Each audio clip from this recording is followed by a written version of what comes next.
we go, here's Jim. It's pretty obvious what we're shooting here. This is the running at the end of the movie. We used a variety of shooting techniques to create this sequence.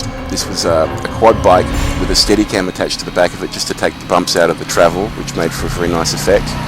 And they're all very quick cuts and short pieces, so we had to shoot over and over and shoot lots of this stuff. But that sequence came together well. It was a combination of handheld and some straight Steadicam work that we did down the pathways. So very pleased with this, but it does take quite a while to get all the pieces that you need. Jim was working very hard. Now here's the 3-axis hot head on the crane rig that we use for the campsite when Jim's on his own. I could only have this rig on one night in one location, so I had to choose where I wanted to use this rig for the most effect, and it just seemed to get the most value out of it to create the isolation that Jim's feeling. Yeah, for a little bit, yeah. Is it good blood to it?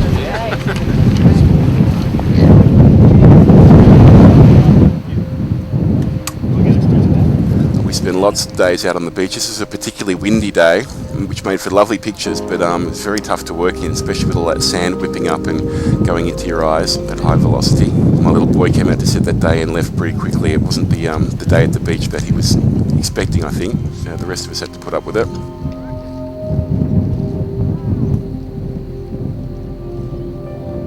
This is one of the few moments in the movie where Jim and Claudia, get to show a little bit of what used to work in the relationship, why they loved each other once upon a time. This is Whiskey Bay. I used this beach for most of the beach photography on the film. There are a couple of other beaches at Wilson's Promontory that we used later in the movie for the dugong sequences and for the driving sequences. But this one was the most remote and the least frequented by tourists, so it made sense for us to use this one as much as possible. The problem with this remote beach, though, as beautiful as it is that there is just absolutely no vehicle access at all. So all the gear had to be carried in by hand by the crew from the car park, which was quite a ways off, really, from the beach itself. So, as spectacular and beautiful as the scenery was, walking to and from a location, it got very old very fast with the crew. Now here's a sequence that we had to reshoot because of flies. We had so many flies the first time. There they are. So many flies that we just couldn't shoot the scene. They were in the actors' mouths, eyes, they were in the camera lens, they were just everywhere.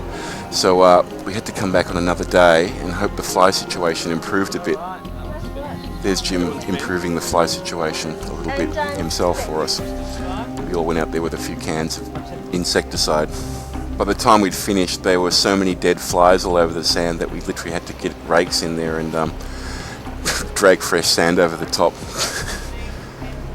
Like there'd been a fly massacre. But they just pestered us and just made our lives miserable for the duration of the shoot, that it was kind of nice to take a little bit of revenge against those little fuckers. Not one of my favourite creations of Mother Nature, I must say. Is Jim having a good time? He got along famously with the makeup girls and the rest of the crew. Just a just a funny guy. One of my least favourite days of shooting, having to go out into the surf. So here's the same deal with the car. This is us rigging up 2 cameras for the beach shoot.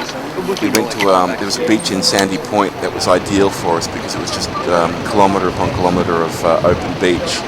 So we could just drive up and down with the water in the background and sand dunes on Claudia's side. And it just made for a perfect location for this very long dialogue sequence that takes place between Jim and Claudia. Once we reveal the full extent of what's happened in their relationship and why they aren't getting along anymore.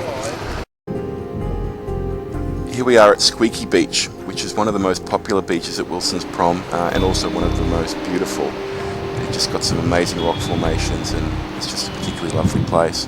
This little location I found here, we were just lucky that we were there at the right time that we could actually get access to this place, because normally when the tide comes in it's all underwater, so we had to work very fast to get the sequence shot there. We all ended up carrying gear out over our heads as the tide was coming in. I'm very glad I got there. It's when Claudia is playing with cricket and Jim's out swimming in the water. It's just a really interesting geological rock formation. The many days with Jim on the beach, with cricket and the shotgun, a little bit of fun out there. Okay, let's move on to the track. You have to finish shot. 24 to 29, or you want to go longer?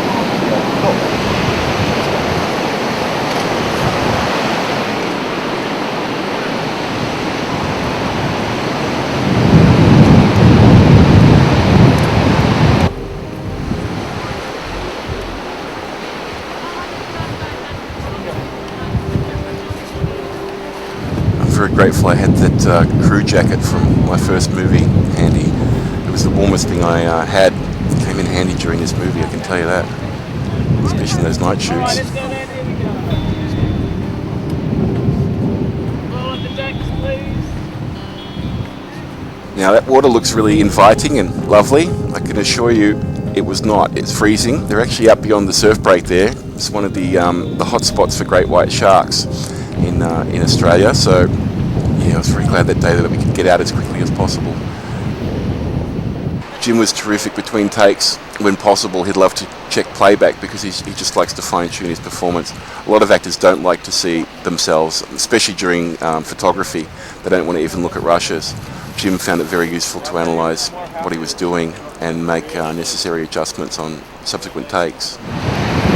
Guitar, pluck it away. Yeah. See, the word raptor, it's a Latin word that means to seize and carry away, and it's the difference between other birds and birds of prey is that they can catch something in their feet, and once they've caught it, they have the ability to carry it off. If you look at other birds, they always use their beak to feed and to carry something. Raptors can use their feet to carry.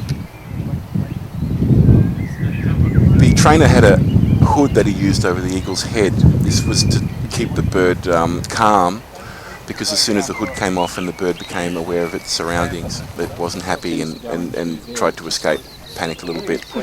So we really only had a very small window on each take where I was able to get anything usable on camera before the bird would just simply jump off Jim's hand. So we had to do it over and over again. We tried to get it done as quickly as possible for the bird's benefit as much as our own. But it was just one of those things that required lots of little pieces, and it took quite a bit of time. I mean, anytime you're working with animals, things take a little bit longer than they would otherwise. Except that Star, the dog who played cricket, that dog was truly amazing and never cost me a second of time. So you'll see quickly we have a few seconds of action and the bird tries to fly away, and that happened basically all afternoon. I really should have dedicated the entire day to shooting this sequence, but we just had so many other things that had to be shot. We really could only afford half a day. I'm sure the bird was grateful for that. But once the hood comes off, you'll see again probably about 3 or 4 seconds max before the shot becomes unusable. So we just had 2 cameras going on this, and I tried to get as many pieces as possible, and then just had to hope once I got to the editing room that I had enough material to make a sequence out of it.